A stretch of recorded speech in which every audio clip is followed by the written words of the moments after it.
नमस्कार, राज की बात में आपका स्वागत है। हिमाचल में सीएम पर संग्राम चल रहा है। कांग्रेस ने एक छोटी सी मार्जिन से हिमाचल प्रदेश चुनाव का परिणाम अपने पक्ष में कर लिया। यानी वोटों को के शेयर को देखें तो कांग्रेस लड़खड़ाती हुई किसी तरीके से 0.9% वोट भारतीय जनता पार्टी से ज्यादा ला पाई, लेकिन सीटों की संख्या के आधार पर कांग्रेस को कुछ ज्यादा बढ़त मिली। यानी कि भारतीय जनता पार्टी जहां 25 सीटों पर सिमट गई, कांग्रेस को 40 सीटों पर जीत मिली, जबकि 3 इंडिपेंडेंट उम्मीदवार भी जीत पाए। लेकिन सबसे बड़ी बात यह है कि अभी जो सीएम पर संग्राम कांग्रेस के अंदर चल रहा है, उसमें स्थितियां बिगड़ती हुई दिखाई पड़ रही है। कांग्रेस को 40 सीटें मिली है, लेकिन हिमाचल प्रदेश में सरकार बनाने के लिए 35 विधायकों के समर्थन की जरूरत है।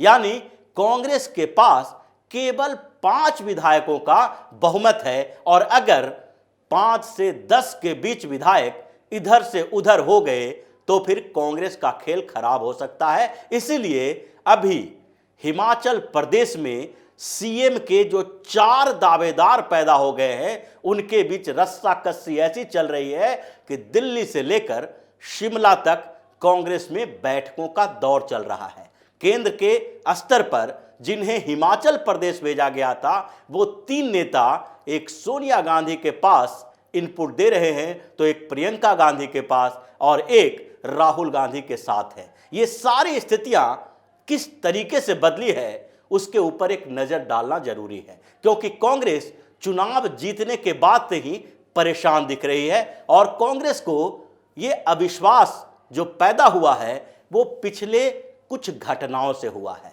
क्योंकि हर जगह जहां कांग्रेस चुनाव जीती है, वहां परेशानियां सबसे पहले आ गई है, चुनौतियां उसके सामने खड़ी हो जाती है। चाहे कर्नाटक में हो, मध्य प्रदेश में हो, छत्तीसगढ़ में हो, राजस्थान में हो, हर जगह पर सीएम बनाने को लेकर संघर्ष चलता है। और जिस तरीके से कर्नाटक में सरकार बनने के बाद भी सरकार गिर गई, मध्य प्रदेश में सरकार बनने के बाद भी विधायकों के बीच बगावत शुरू हो गया और सरकार गिर गई, कहीं वही स्थिति हिमाचल प्रदेश में ना आ जाए, इसके लिए दिल्ली से शिमला तक बैठकों का दौर शुरू हो गया है। तो दरअसल हिमाचल प्रदेश चुनाव जीतने के बाद 4 दावेदार अभी सामने हैं सीएम पद के। उसमें से सबसे ज्यादा जो चैलेंज देने वाले हैं और जिन्होंने एक तरह से कांग्रेस आला कमान को धमकी दे दी है, वो नेता है प्रतिभा सिंह। प्रतिभा सिंह कांग्रेस के प्रदेश अध्यक्ष है और उनके नेतृत्व में कहा जाए तो हिमाचल प्रदेश का चुनाव लड़ा गया है। वीरभद्र सिंह की पत्नी है और वीरभद्र सिंह की मौत के बाद उन्होंने राजनीति में पूरी तरह से एंट्री की थी। उनके बेटे विक्रमादित्य सिंह पहले से ही राजनीति में थे और इस बार भी उन्होंने चुनाव जीता है। लेकिन इस बीच प्रतिभा सिंह ने एक तरह से कांग्रेस आला कमान को धमकी दे दी है कि अगर उन्हें सीएम नहीं बनाया गया तो हिमाचल प्रदेश में हो सकता है कि कोई दूसरा सीएम बन ही न पाए। उनका दावा है कि वीरभद्र सिंह की मौत के बाद स्थितियां बदली और उनके नाम पर, उनके पहले के कामों के नाम पर हिमाचल प्रदेश में कांग्रेस ने जीत दर्ज की है, जिनमें उनकी भी भूमिका है, क्योंकि उन्होंने बेहतर प्रचार किया, प्रदेश अध्यक्ष की जिम्मेदारी उन्हें दी गई और इसलिए उनका दावा सबसे प्रबल है। और अगर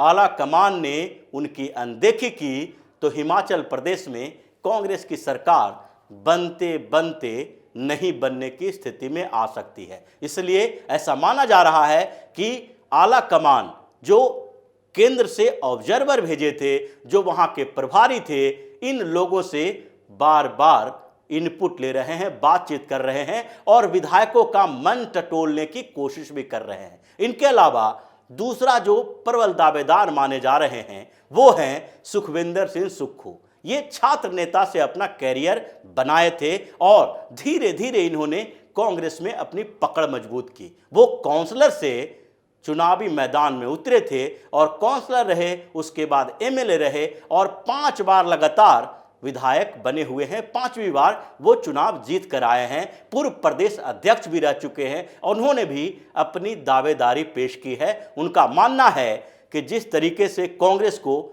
जो पटरी से बाहर थी उसे पटरी पर लाया और वहां पर संगठन में मेहनत की, उसके लिए ये जरूरी है कि उनके नाम पर भी चर्चा हो, उनकी दावेदारी पर भी विचार हो। और अगर ऐसा नहीं होता है तो एक तरह से उनको इग्नोर करने जैसा होगा और इसके बाद उनके लिए विकल्पों की कमी नहीं है। ये पूरी स्थिति सुखविंदर सिंह सुक्खू के लिए भी आसान नहीं है, क्योंकि काफी लंबे समय से कांग्रेस की राजनीति कर रहे हैं और वो चाहते हैं कि इस बार उन्हें मौका दिया जाए। इनके अलावा एक तीसरा नाम और है जो प्रियंका गांधी के भी करीबी हैं और इस बीच उन्होंने कांग्रेस के संगठन में बेहतर मेहनत किया है और वो हैं मुकेश अग्निहोत्री। मुकेश अग्निहोत्री जर्नलिस्ट थे और इसलिए बाद में जब कांग्रेस ज्वाइन किया तो उनकी बड़ी जिम्मेदारी यही दी गई कि आप कांग्रेस के अंदर के गुटबाजी को खत्म कीजिए। उन्होंने अलग अलग गुटों में बटी हुई हिमाचल प्रदेश कांग्रेस में अलग अलग गुटों के नेताओं के साथ बातचीत की, विधायकों के साथ संपर्क किया और उनकी संगठन में जो हिमाचल प्रदेश के अंदर है उसमें एक बड़ी भूमिका मानी जाती है। उन्होंने टिकट बांटने में भी प्रियंका गांधी के साथ मिलकर अच्छी भूमिका निभाई और वो जो अभी विधानसभा जाने वाला है, आउटगोइंग असेंबली है, उसके सीएलपी यानी कि विधायक दल के कांग्रेस के नेता रहे हैं। और इसलिए उनका मानना है कि विधायक दल के नेता के तौर पर जो विपक्ष की भूमिका उन्होंने निभाई और भारतीय जनता पार्टी को चुनौती दी है, इसके कारण उनका दावा मंजूर किया जाना चाहिए। उन्हें प्रमुखता से सीएम पद के लिए उस दौड़ में शामिल किया जाना चाहिए। और चूंकि प्रियंका गांधी के साथ उनका सीधा संपर्क रहा है, प्रियंका गांधी ने महत्वपूर्ण भूमिका निभाई हिमाचल प्रदेश चुनाव में, इसलिए मुकेश अग्निहोत्री इस बात के लिए थोड़ा ज्यादा आश्वस्त दिख रहे हैं कि उनका नाम आना चाहिए। अगर नहीं आएगा तो फिर उनके सामने भी संगठन को बर्बाद करने या फिर अपने लिए विकल्प तलाश करने के लिए रास्ता अपना सकते हैं। और इसके अलावा इन जो 3 नामों पर चर्चा चल रही है उनके अलावा एक और नाम है और वो चौथा नाम है प्रतिभा सिंह से पहले जो प्रदेश कांग्रेस के अध्यक्ष थे उनका। प्रदेश कांग्रेस के पूर्व अध्यक्ष कुलदीप सिंह राठौर का नाम भी सामने आ रहा है। उन्होंने भी दावा पेश किया है कि उनकी अहम भूमिका को देखते हुए प्रदेश कांग्रेस और जो विधायकों के मन को टटोला जाए और ऐसा न हो कि जिस तरीके से मध्य प्रदेश में ज्योतिरादित्य सिंधिया के साथ हुआ, जिस तरीके से कर्नाटक में हुआ, जिस तरीके से राजस्थान में सचिन पायलट के साथ हो रहा है, वैसे आला कमान बिना कुछ सोचे समझे फैसला न कर लें और उनके नाम की भी चर्चा करें। उनको भी इस आधार पर देखा जाए कि विधायकों का मन क्या है। और इसलिए ये 4 दावेदार कांग्रेस के लिए, आला कमान के लिए मुसीबत बने हुए हैं। राहुल गांधी, सोनिया गांधी और प्रियंका गांधी। वहां पर भी एक ऐसी स्थिति पैदा हो गई है कि अब प्रियंका गांधी की भी महत्वाकांक्षा बढ़ गई है और वो भी चाहती है कि जिस तरीके से हिमाचल प्रदेश चुनाव में राहुल गांधी ने पूरी तरीके से अपने आप को अलग रखा और प्रियंका गांधी को इसलिए वहां पर भेजा क्योंकि उन्हें उम्मीद नहीं थी कि हिमाचल प्रदेश में भारतीय जनता पार्टी हार जाएगी। और जब प्रियंका गांधी ने अपना पूरा जोर लगाया, हिमाचल प्रदेश में संगठन से लेकर प्रचार तक में भूमिका निभाई, तो अब उन्हें लगता है कि सीएम के चुनाव में भी उनकी बड़ी भूमिका होनी चाहिए। और जो केंद्र स्तर के 3 नेता हैं जिन्हें ऑब्जर्वर के तौर पर और प्रभारी के तौर पर भेजा गया था, उन तीनों नेताओं से ये लोग संपर्क में हैं। एक जो 2 ऑब्जर्वर भेजे गए थे हिमाचल प्रदेश चुनाव के लिए, उसमें से एक भूपेंद्र सिंह हुड्डा कांग्रेस के पूर्व अध्यक्ष सोनिया गांधी के संपर्क में हैं। वो यहां के विधायकों का मन टटोलकर सोनिया गांधी को इसकी जानकारी दे रहे हैं और उन्हें सीधा रिपोर्ट कर रहे हैं। जबकि दूसरे नेता हैं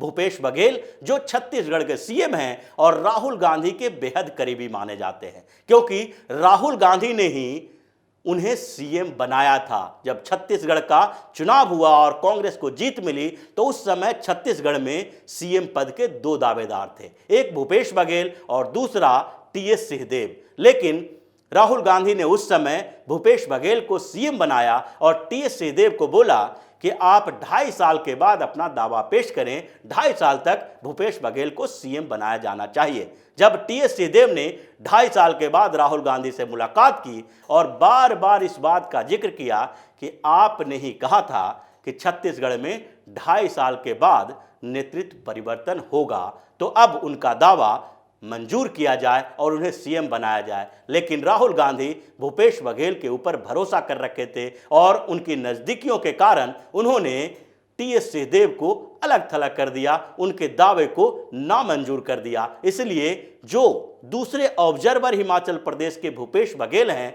वो राहुल गांधी से संपर्क में हैं और वो उन्हें बता रहे हैं कि इस लॉबिंग के बीच उन्हें किसके ऊपर दांव लगाना चाहिए ताकि हिमाचल प्रदेश के संगठन में, कांग्रेस के अंदर उनकी स्थिति मजबूत रहे, उनकी पकड़ मजबूत रहे। और तीसरे स्तर पर राजीव शुक्ला हैं जो हिमाचल प्रदेश में चुनाव के प्रभारी नियुक्त किए गए थे। उनका गांधी परिवार से पुराना संबंध है, जर्नलिस्ट रहे हैं और अभी न्यूज़ 24 के मालिक भी हैं। उन्हें बहुत बड़े स्ट्रेटजिक लेवल पर जो कूटनीति है उसके माहिर माना जाता है। लेकिन इस बीच गांधी परिवार में वो प्रियंका गांधी के ज़्यादा करीबी माने जा रहे थे, क्योंकि हिमाचल प्रदेश चुनाव के लिए उन्हें प्रभारी बनाया गया था और प्रियंका गांधी वहां पर कैंपेन संभाल रही थी। तो ऐसे में ये स्थितियां बन गई है कि राजीव शुक्ला प्रियंका गांधी के साथ खड़े हैं, तो दूसरे तरफ भूपेश बघेल राहुल गांधी के साथ और भूपेंद्र सिंह हुड्डा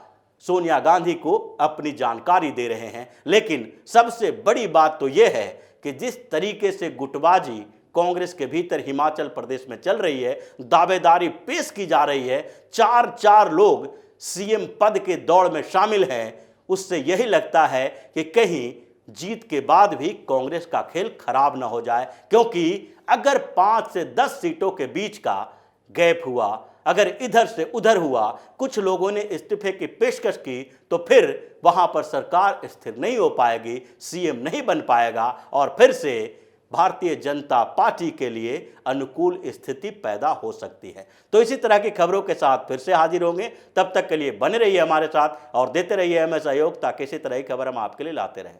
धन्यवाद।